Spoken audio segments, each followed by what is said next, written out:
Okay. Getting started.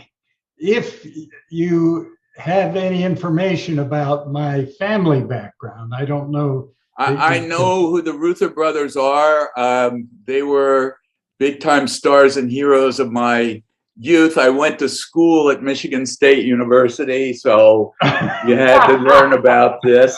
I don't know who was your father. I know you're obviously connected to this family. Yeah, so. Victor was my father. Victor, okay. Roy and Walter, my uncles. Okay, excellent. So with that trade union background, I grew up not as a business person, but as a very progressive Democrat. Right. And I went to Cornell University. I actually went there to study marine biology because I loved scuba diving and underwater studies, but there was just too much science.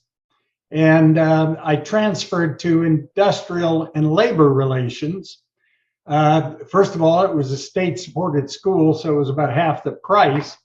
And my parents were financing me through college. And second of all, people expected me to know everything about the labor movement. So I thought I can get a liberal arts education that way at half the price and bone up on my labor studies as well.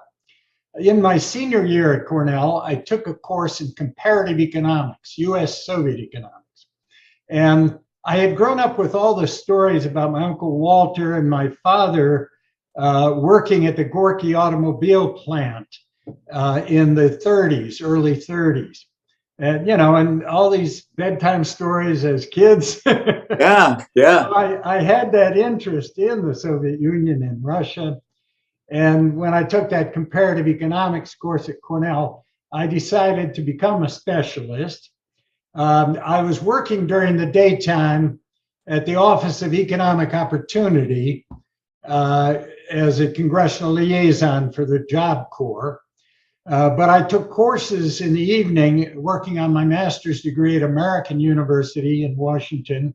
I lived at home, my parents' home, and went to this and majored in US-Soviet relations at the School of International Studies there. So over 2 years of taking evening classes, I completed all my classwork and my exams. The only thing I hadn't done is write my master's thesis, but I left my job at OEU. What can I interrupt you? What years was this? Years? I graduated from Cornell in '66, so this would have been '67. And then I left in '68 to go, without writing my thesis, I left my job at OEO to go work in Bobby Kennedy's campaign in California. I came back to Washington and I didn't want to go back and work for the government because most of our funds were being deducted and going to the war in Vietnam. And my father, who was director of international affairs for the Auto Workers Union in Washington, and I lived at home, my father had a reception one evening, a dinner reception at the house for a Soviet delegation, which included some trade union people. And among them was a correspondent from the Soviet trade union newspaper, Trude. He was based in New York, he spoke English, and I had so many questions for him. He said to me, listen, if you want to become a specialist in US-Soviet relations, you can't just read books. You have to go there, you have to live there, you have to get to know the language, get to know the people. And, my father and I talked and I said, I'd like to do that. So this was the fall of 1968. And we made arrangements for me to travel first through Norway to visit a trade union friend of my father's. And he awakened me early the next morning to tell me that the Soviet forces had gone into oh my God, I'm getting old. Afghanistan. No, not. Oh, no, 68. Oh, to Prague? Yes, Czechoslovakia. Yeah, Prague. And so I was supposed to get my visa in Sweden. when I left Norway, I went to Sweden. I stayed with a very close family friend. He was the head of the trade unions and a member of the Senate. Arne Geijer was his name, in Sweden. And I stayed with him, and I was supposed to get my Soviet visa from the embassy there, but there was no communication. All the networks were busy with the events in Prague. So I talked to my father by phone, and he sent a telegram to the Soviet trade unions who were going to sponsor my visa. And the next day, the visa was ready. Wow. So I flew into Moscow in August of '68. I lived at a trade union hotel for a week or so. I checked in with the American embassy. As it said in your passport, if you're going to be in any of the following countries. And they realized I was Walter Reuther's nephew, and they made a note of that. And I began getting invitations to come to embassy social gatherings, and made a good friend with one of the women who worked in the embassy. The other thing that I did, the most important thing in my life that I did, since I had to stay there a second year to then do the research after I spent the full first year doing the language study. Right. During the summer, I agreed with my scientific advisor, who was a professor in the history department, who eventually would advise me in doing the research for my master's thesis. So the summer of 1969, I decided to stay in the Soviet Union. And this professor recommended that I join a student construction brigade and go out somewhere to work. They were going to assign me to a brigade in the outskirts of Moscow. But he said, you don't want to do that because there'll be a lot of foreigners. You'll be speaking English with them. You got to get isolated where you only speak Russian. So he got me included in a brigade of physics students from Moscow State University. And we took a long train ride all the way out to Kazakhstan, where we worked on a state farm, constructing farm buildings, a hospital, trench silo, huge stone wall construction, pig barn, things like that. And so I spent I didn't spend 3 months out there. I spent about 2 months. And then I came back and I had when I came back the second year, the one thing that happened while we were out there, this was the summer of '69, the Apollo 11 landed on the moon. I had a shortwave radio, so I was listening to the whole broadcast while we were sitting around a campfire at night. 10 of us stayed up all night during the landing. And this was such a major event. When we got back to the second year at the university, the fall of '69, the American embassy came out with a great film, just top propaganda about the landing on the moon, dubbed into Russian, tremendous jazz music. And I was able to get that film. And my friend Kolya, who had been our commander, as they say, of our construction brigade, he and I became very close friends. And he was able to reserve a huge auditorium at the university. And this was during the Vietnam War. Wow. There were a lot of North Vietnamese studying there. Yeah. And they knew I was an American. And with the students, Kolya and I became such close friends. I invited Kolya to functions at the American embassy. I think I totally destroyed his reputation for the future. Okay, but before I get into any more details of that, let me finish up. While I was in Russia, my Uncle Walter was killed in a plane crash in the spring of 1970. And I flew back for the memorial service in Detroit. And then I guess I was one of the only Reuthers available. They had a memorial service at the Washington Cathedral, the way they're doing for Powell right now. And I was asked to represent the family there. So I spoke at that. And then I returned to finish my studies there. We planned a trip for me through Asia on my way home. My father had his trade union contacts throughout the world. So Wow. in any country where he had contacts, or with a labor attaché if he knew him. So I spent 2 months traveling back through Asia and returning to the US. So when I ran into Ted Kennedy at my uncle's funeral, I told him I was going to work for Birch Bayh when I got back. And he said, well, why don't you come and work in my campaign in the fall of 1970, and then you can go work for Birch Bayh. So I went to Boston and I worked in Ted Kennedy's campaign, and I made some very good friends. Oh no, that came later. I did make some very good friends, but the ones I was thinking of were when I ran McGovern's primary campaign later.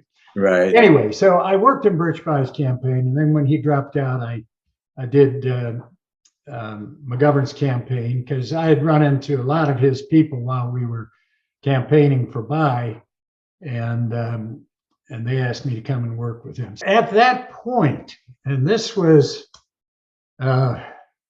probably 70. Oh, this was 78.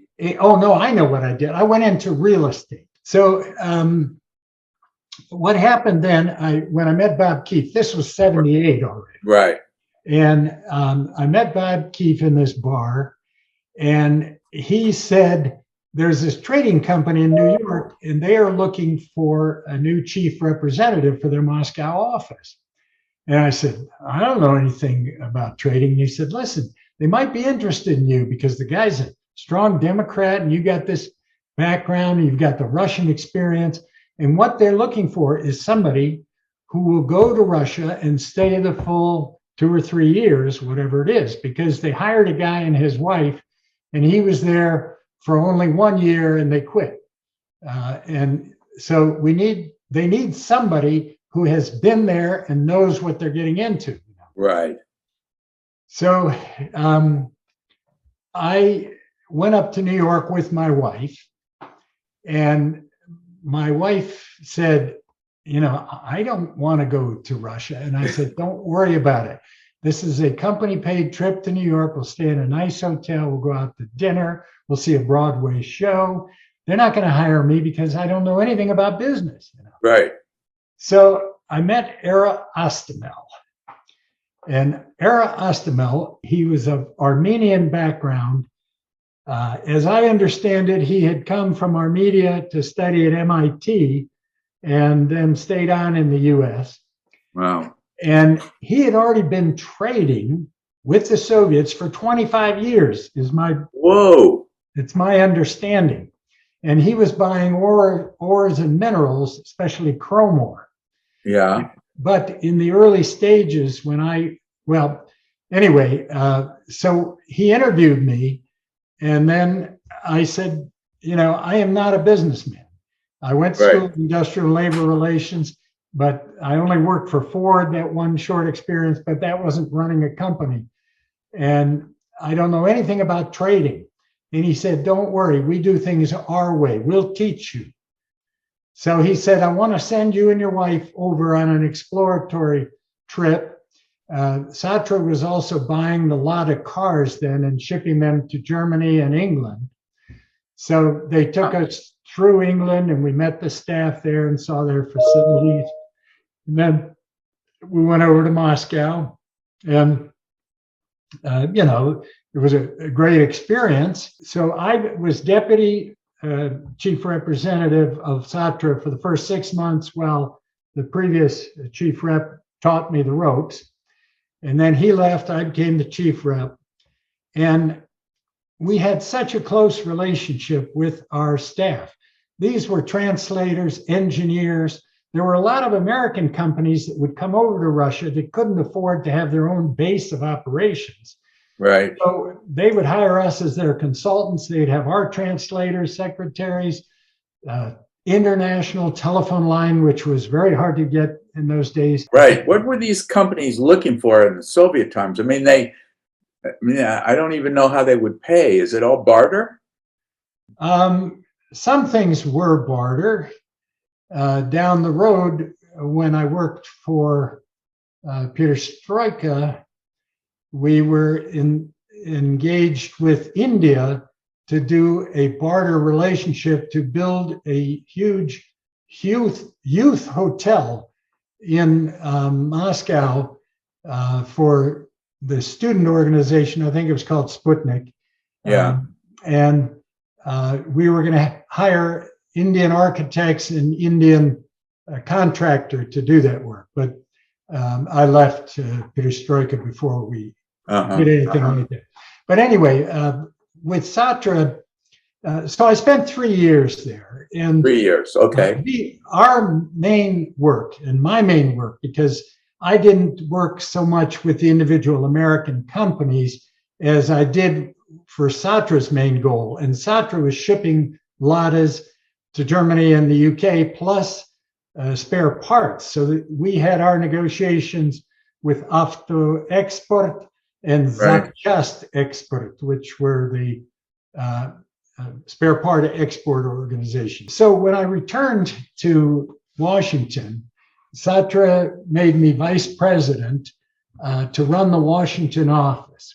And the Washington office was mainly dealings with the Soviet trade office through the Soviet embassy, lobbying if that was at all necessary. And to an extent, it was, because Satra was planning to bring in automobiles from the Soviet Union. And that's a long story. But at one point, Satra was in financial difficulty because of the embargo. They had lost a lot of business. And at one point, the vice president of Satra gave me a call. I mean, he was executive director. He was top aide to the real chairman. Maybe he was president. Yeah, Ara Ostman was chairman and this guy was president. He called me and he said, we're going to be closing the Washington office, which was just me and his secretary. Right. He said, we can't even afford to pay the rent anymore. He said, but if you agree, we'll let the secretary go, but we'll pay you throughout the next year, a fee, so that I still had some monthly income. So I agreed. I went to the University of Maryland, took some real estate courses to get my license in real estate. Yeah. And I became a real estate agent, Washington, Maryland, and Virginia. I'm doing all the real estate. I continue to go to all these receptions. At one of these receptions, I meet a guy named Lindsay Madison. Lindsay Madison ran the International Center for Development Policy, a nonprofit group, very progressive in Washington. Okay. And they were setting up a committee on U.S.-Soviet relations. They wanted to bring together Soviet and American specialists on regional conflicts, Latin America, Africa, Afghanistan, anywhere where the Soviets were fighting on behalf of one or supporting one side and the U.S. was. Right. And this was what year was this again? So that was I think it was 86. Yeah. So anyway, Lindsay offered me a job to become the director of the Commission on U.S.-Soviet Relations. And I accepted. So the president of our organization was former U.S. Ambassador Robert White. He had been ambassador in El Salvador. Okay. And he was fired by Reagan because he felt the CIA was complicit in funding the shooting, the things that went on there, the killing of a bunch of American nuns, I believe. But anyway, so he was our key president, and we would put together delegations of university specialists on these regional conflicts, some political leaders, and we would travel to Moscow, where our main Soviet organization was IMMO. It was IMMO, yeah, I know IMMO. Yeah. Primakov was the head of it at that time, a future foreign minister and prime minister. Anyway, when at one point, at one of the functions like gatherings that we who had some interest in the Soviet Union would have periodically, either at the Soviet embassy or elsewhere, I met a guy named Paul von Ward. And Paul von Ward had a company called Delphi International. And Delphi really was a consulting firm when US government agencies had Soviet delegations come over, and maybe from other countries as well. Paul would organize their schedule here, organize their flights, their hotels, their theater tickets. He was not a particular specialist, he was a consultant, his consulting firm. But one of these delegations included Andrei Stroyev. I ran into Paul at one of these functions, and Paul had hosted or had made arrangements for Andrei Stroyev with a Soviet delegation, came to the US and talked to Stroyev about setting up a joint venture. And Stroyev said, I want to do a joint venture in real estate. So they were in the process of setting that up. And Paul was looking for somebody who spoke Russian, who had been over there, to go over and be his representative, his deputy director. When was this? When did it go? This would have been about August of '88. August of '88. And that's when the joint venture was founded? No, I think it had been already set up legally before that, probably in June of that year, I think. Okay. I'm not sure of those dates. We were sharing the offices of Andrei Stroyev's company, not far from the center of Moscow, not far from Pushkin Square. And it was clear that Paul von Ward, when he came in, he knew nothing about real estate development. Right. And they couldn't even agree with Andrei on the agenda for a board meeting. And it was so frustrating that by the early winter of '88, we all agreed that we needed to find a new American partner. Paul agreed as well, that he would sell out his interest to someone else. In the meantime, sometime a year or two prior to that, when I had been thinking of looking for work in the Soviet field, I had noticed that there was an organization called Trout Unlimited of fishermen from around the world, and I read an article that they went to the Soviet Union to go fishing. For wealthy American fishermen. And the president of the group was Earl Warsham. And I contacted the director at one point several years earlier, asking them if they needed an employee, who had my experience. No, they didn't, but they would keep it in mind. Anyway, we stayed in touch with this director. And while I was staying at the Balchuk Hotel, or Budapest Hotel that first year, at one point he contacted me and we went to lunch at the hotel. And I told him, we are going to be looking for a new American partner. And he said, well, Earl Warsham is a commercial real estate developer, and I think he may be interested. So Andrei and I decided we would fly to New York in December of '88, and he would try to negotiate a deal for Paul to leave. So we did. First, we flew into New York, and Earl Warsham and his son met us, his son-in-law, his daughter's husband. Yeah. Anyway, met us at the airport with a huge stretch limousine, took us to our hotel. Earl covered all the costs of the hotel. We stayed there a couple of days. We talked to Earl about him becoming our partner. We were very impressed with the money that he was spending on us. Although Andrei and I walked from the hotel and went into a Popeye's fried chicken, and he enjoyed that more than any meal we had in New York. So our next trip, at Earl Warsham's expense, we flew down to Atlanta. Earl took us over to meet with the president of Ritz-Carlton, who was an associate of his, so we were very impressed with that. Unbeknownst to me, Earl also met later with a guy named Michael Morgenstern. Now, Michael Morgenstern is an American who spoke fluent Russian. He was a very seriously trained translator, and he was a financial specialist, investor, and I guess it had a degree in finance. I don't know. Anyway, Earl hired him to become our financial director of Perestroika. Andre and I then flew to Washington, where we had not so pleasant discussions with Paul von Ward. Anyway, so Earl became the partner. And how? Paul, you have forced Paul out? Well, no, he bought out Paul. He did a deal with Paul. I don't know what that deal was. That was a direct deal. Right. He bought out his equity in Perestroika joint venture. So he became a 50-50 partner in the joint venture. Yes, at that stage, yes. And Earl, I learned, was very stingy with his money.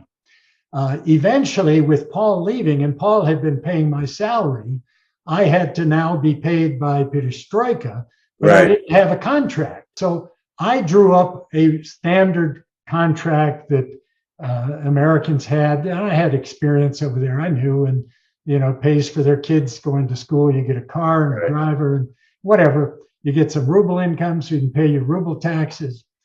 And I put all those things in it, and I faxed it to him. And so when we finally met to discuss this, and I asked him, he said, "Well, when I get back to Atlanta, I'll review your letter again, and we'll come up with some terms. We'll talk by phone, Anyway, and I said, "Yes, and I'd like to know how you're going to structure the equity in your company."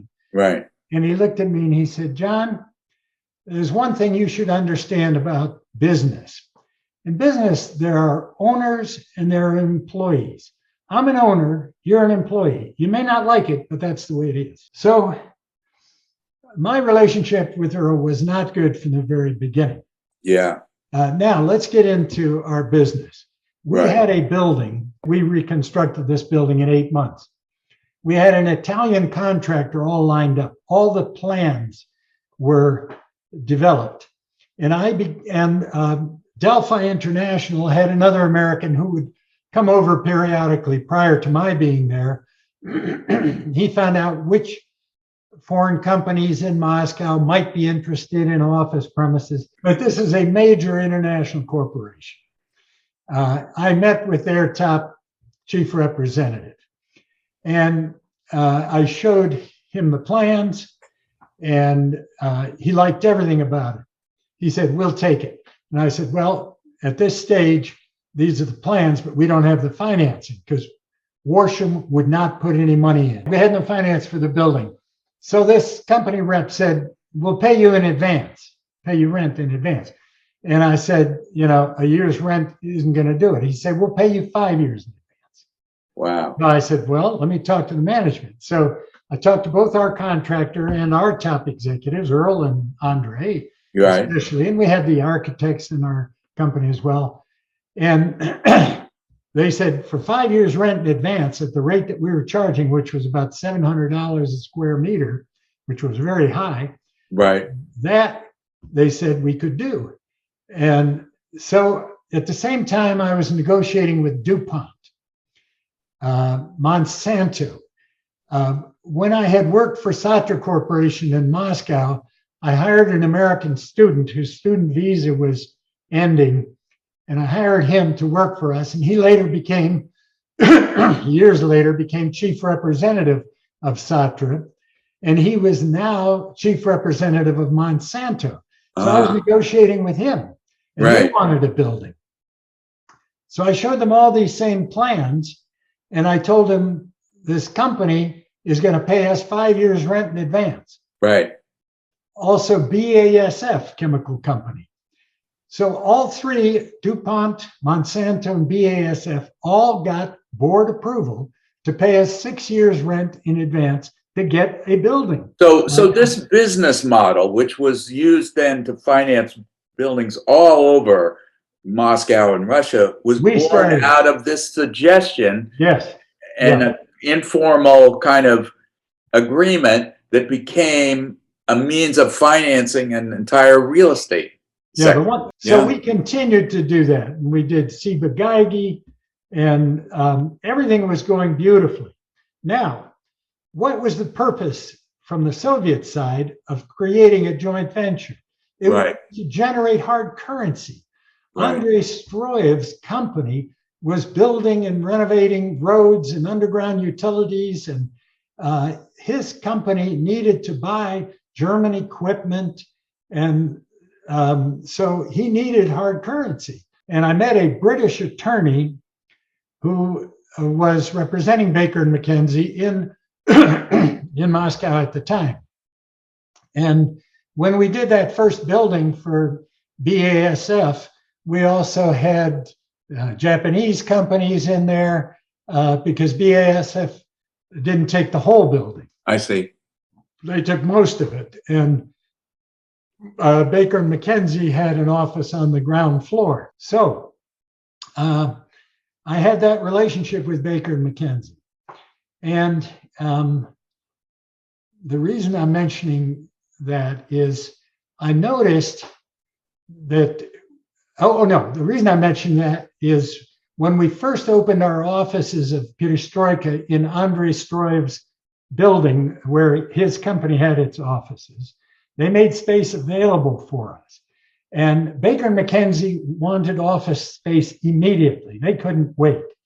So we agreed, we did a barter deal with them. They would give us free legal services up to so many hours a month, and we gave them offices with ours so they could use our telex, our international phone machine. Wow. And they had two attorneys based there, the British attorney and an American. Anyway, so what I realized, though, and I didn't like about Perestroika, Paul Melling and Baker McKenzie as our advisors had advised Earl Worsham not to set up a joint US-Soviet joint venture because there was no tax treaty between the Soviet Union and the USA at that time. He said, you got to set it up as an offshore company. And they recommended Cyprus. So Earl set up a Cyprus company. And eventually, those of us, the top, both American, Michael Morgenstern and I, and the top Soviet staff opened accounts at a bank in Cyprus, and Perestroika would periodically transfer our salaries in the dollar part to those accounts. And so there was Perestroika USA was set up, Perestroika Cyprus. A lot was set up that I didn't even know about.